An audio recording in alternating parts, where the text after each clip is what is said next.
Pulling out the coupe at the lot. Tony fuck 12, fuck SWAT. Busting all the bells out the box. I just hit a lick with the box. Had to put. Halo, assalamualaikum warahmatullahi wabarakatuh.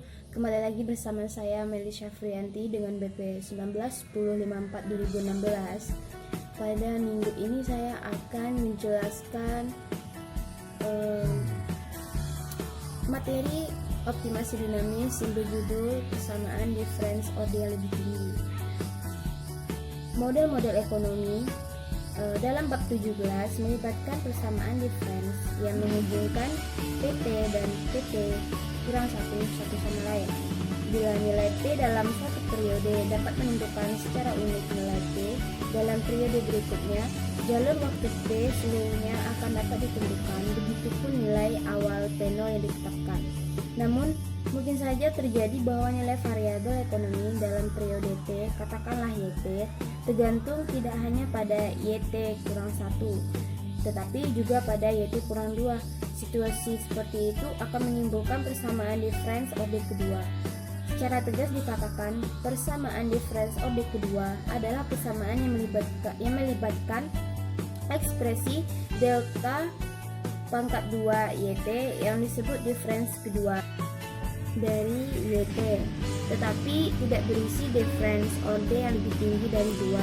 Simbol delta pangkat 2 yaitu pasangan waktu diskret dari simbol D pangkat 2 per DT pangkat 2 merupakan suatu instruksi untuk mengambil difference kedua sebagai berikut.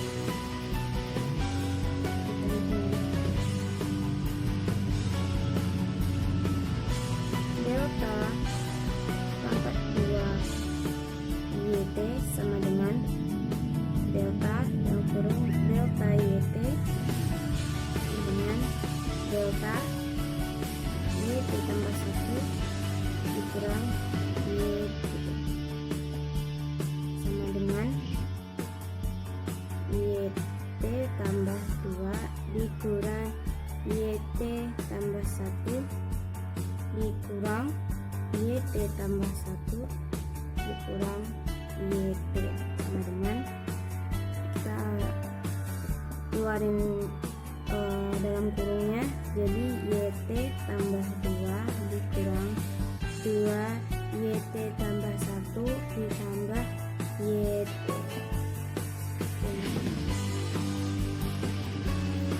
Jadi difference kedua dari YT dapat ditransformasi ke dalam jumlah suku-suku yang melibatkan dua periode waktu yang lamban.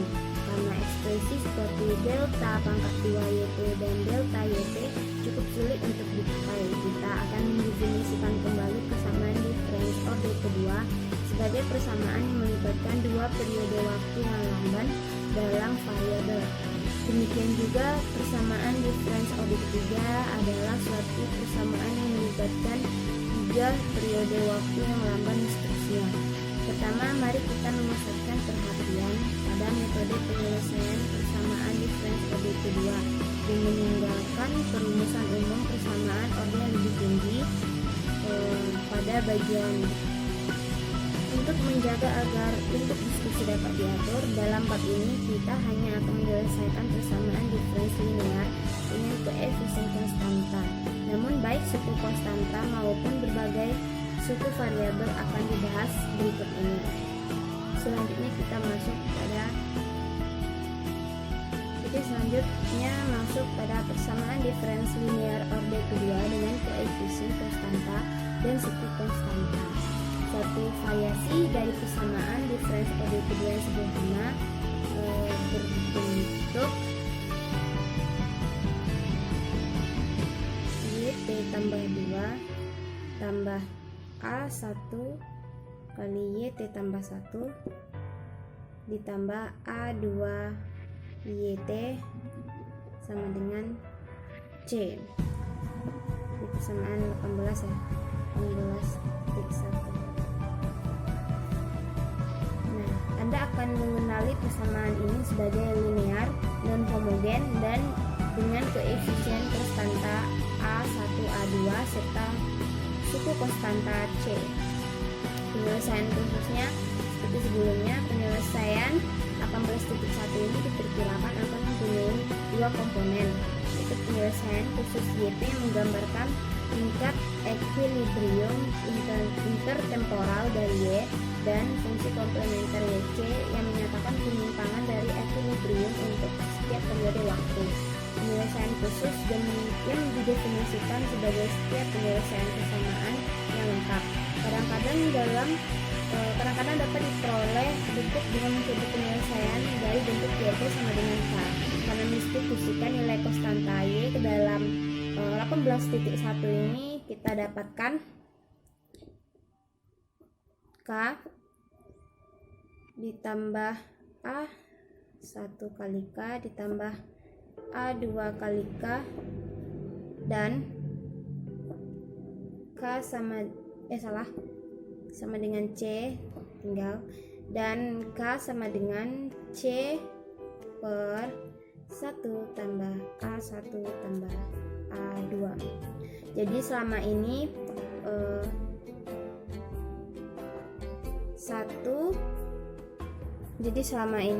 1 ditambah A1 tambah A2 tidak sama dengan 0. Integral khusus adalah YP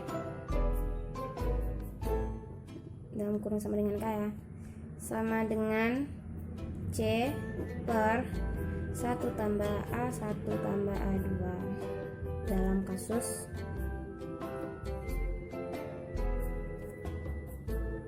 A1 tambah A2 tidak sama dengan min 1 ya. Jadi kita langsung saja masuk ke contoh. Contoh yang pertama adalah carilah penyelesaian khusus dari YT tambah 2 dikurang 3 YT tambah 1 ditambah 4 YT sama dengan 6. Di sini kita mempunyai A1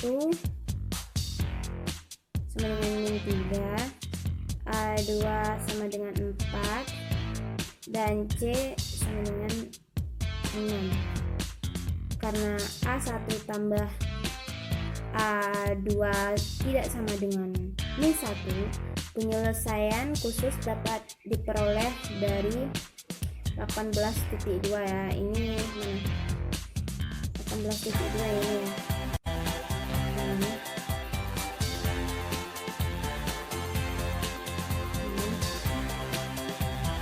Jadi kita dapat hasilnya YT sama dengan 6 per 1 kurang 3 tambah 4 sama dengan 3. Dalam kasus A1 tambah A2 sama dengan min 1, penyelesaian percobaan YT sama dengan K yang gagal, dan kita harus mencoba YT sama dengan KT dengan menstitusikan yang terakhir ini ke dalam 18.1 tadi, dan mengingat bahwa sekarang kita mempunyai YT tambah 1 sama dengan K kali T tambah 1, dan YT tambah 2 sama dengan K kali T tambah 2.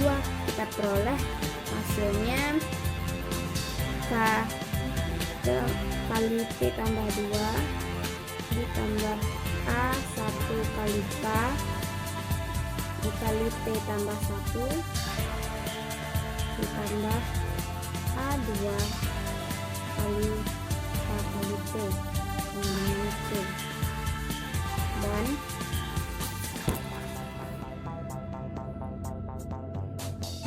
K sama dengan C per 1 tambah A1 tambah A2 kali T ditambah A1 ditambah 2 dengan C per A1 ditambah 2. Karena A1 tambah A2 tidak sama dengan min 1, jadi kita dapat menulis penyelesaian khusus sebagai YP sama dengan A kali T dengan C A1 tambah tambah 2 dikali T.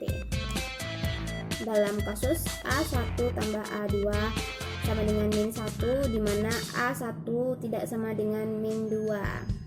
Jadi begitu. Jadi itu adalah contoh soal yang pertama. Sekarang masuk ke contoh soal yang kedua.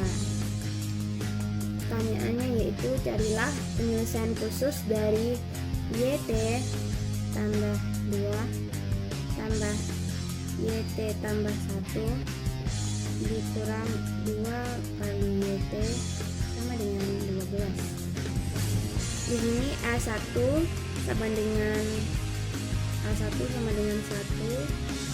dan A2 sama dengan min 2 dan C sama dengan 12. Jelaslah rumus 18.2 tidak dapat digunakan karena tetapi ada 18.2 aksen yang dapat. Jadi YP dengan 12 per 1 tambah 2T sama dengan 4T. Gitu. Penyelesaian khusus ini menggambarkan equilibrium yang bergerak, the moving equilibrium. Jika A1 tambah A2 sama dengan min 1, tetapi pada waktu yang sama A1 sama dengan min 2, yaitu jika A1 dan min 2 dan A2 sama dengan 1, maka kita bisa menerapkan penyelesaian percobaan dari bentuk YT sama dengan K kali T pangkat kuadrat yang menyatakan YT tambah 1 sama dengan K kali T tambah 1 kuadrat dan seterusnya. Seperti Anda buktikan bahwa dalam kasus ini penyelesaian khusus berubah menjadi YP ini K kali T pangkat kuadrat sama dengan C per 2 kali T kuadrat. Dalam kasus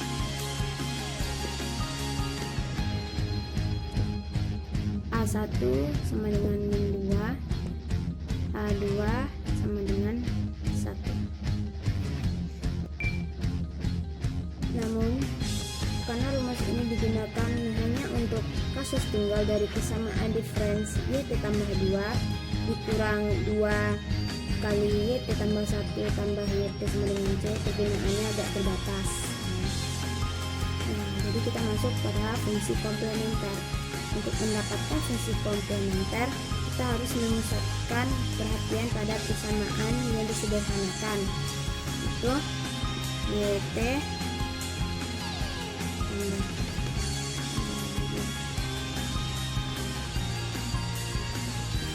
YT tambah 2 tambah A1 YT tambah 1 tambah A2 YT sama dengan 0. Pengalaman ini 18.3. Pengalaman kita dengan persamaan difference OD pertama telah mengajarkan bahwa ekspresi A kali B pangkat T memainkan peranan utama dalam penyelesaian umum atas persamaan seperti itu. Oleh karena itu, mari kita coba penyelesaian dari bentuk YT sama dengan A kali B pangkat T yang secara alami menyatakan bahwa YT tambah 1 sama dengan A kali B pangkat T tambah 1 dan seterusnya. Sekarang merupakan tugas kita untuk menentukan nilai A dan B dengan mensubstitusi penyelesaian percobaan ke dalam 18.3. Persamaannya menjadi A kali B pangkat T tambah 2 tambah A1 kali A kali B pangkat T tambah 1 tambah A2 kali A kali B pangkat T sama dengan 0. Atau sesudah mencoret faktor umum yang tak 0 dari A kali B pangkat T apa B kuadrat ditambah A1 kali B tambah A2 sama dengan 0. persamaan kuadrat ini yaitu persamaan karakteristik 18.3 atau 18.1 yang dapat dibandingkan dengan yang memiliki dua akar karakteristik yaitu B1 B2 sama dengan min A1 tambah kurang akar dari A1 kuadrat kurang 4A2 bagi 2. Ini 18.4 yang masing-masing dapat diterima dalam penyelesaian A kali BT A kali B pangkat T. Dalam kenyataannya B1 dan B2 keduanya akan muncul dalam penyelesaian umum dari persamaan difference 18.3 yang homogen, karena seperti dalam kasus persamaan diferensial, penyelesaian umum ini harus terdiri dari dua bagian yang bebas secara linear, masing-masing dengan konstanta arbitrer penggalinya sendiri. Tiga situasi mungkin dapat dijumpai dalam hubungannya dengan akar karakteristik tergantung pada ekspresi akar kuadrat dalam 18.4. Anda akan mendapatkan bahwa ini sangat serupa dengan analisis persamaan diferensial oleh kedua dalam bab 16. Kasus 1 yaitu akar ring yang berbeda bila A1 besar dari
penyelesaian definite atau yang pasti akhirnya dapat ditulis sebagai maka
ke dalam satu suku, yaitu A1 kali B1 pangkat T ditambah A2 dikali B2 pangkat T sama dengan A1 ditambah A2 kali B pangkat T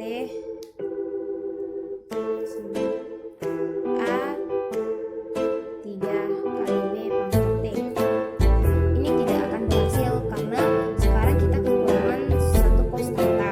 Untuk menyediakan komponen yang hilang yang kita ingat kembali akan merupakan suku A3 kali B pangkat T yang bebas secara linear.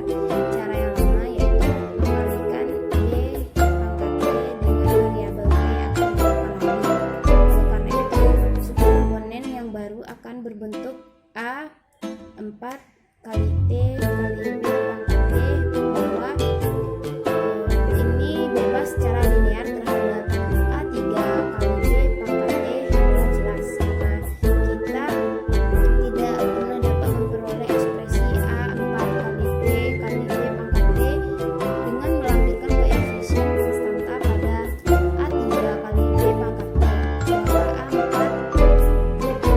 A4 kali T kali B pangkat T memang memenuhi syarat penyelesaian persamaan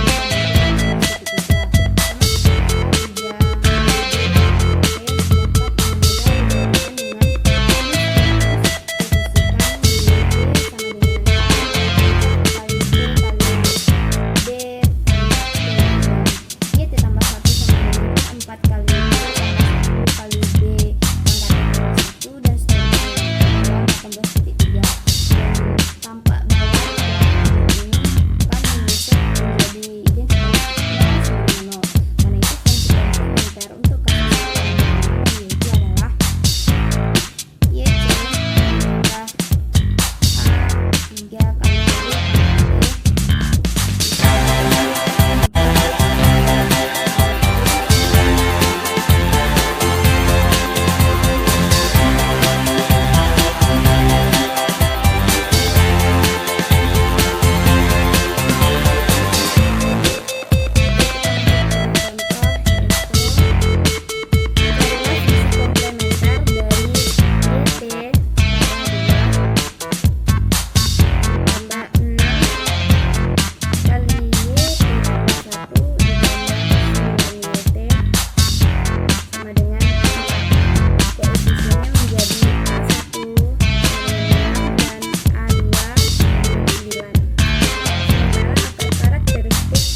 tambah kurang VI.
sama dengan akar dari 1 dikurang 1/4 A 2.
taufiq wal hidayah. Assalamualaikum warahmatullahi wabarakatuh.